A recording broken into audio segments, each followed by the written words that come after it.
Hello everyone, Radhe Radhe.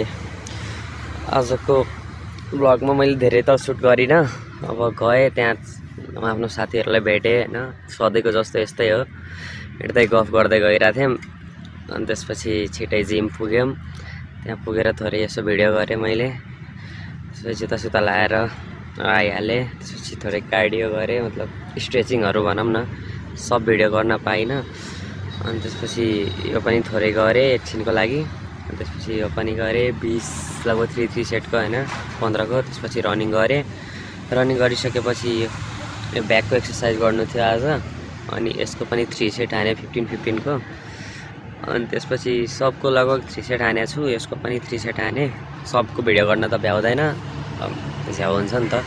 साथीले गरिरहेको थियो, अनि हाँसोको लागि त्यो यस्तो भिडियो गरिहालेँ। त्यसपछि मैले ग्लुकोज वाटर खाएँ। अनि त्यसपछि ट्राइसेप्सको गरेँ। ट्राइसेप्सको गर्नुपर्ने थियो कि मेरो, किनकि पछाडिको हात दुखिरहेको थियो अस्तिदेखि। हल्का जिउहरू स्ट्रेच गर्दै अनि त्यसपछि हेर्नु फेरि मैले पानी खाएँ। अनि पानी खाइसकेपछि आज खासमा भिडियो गर्नै मन थिएन कि, हल्का बडी सो अप गरिरहेको थियौँ। त्यसपछि निस्केको। By by.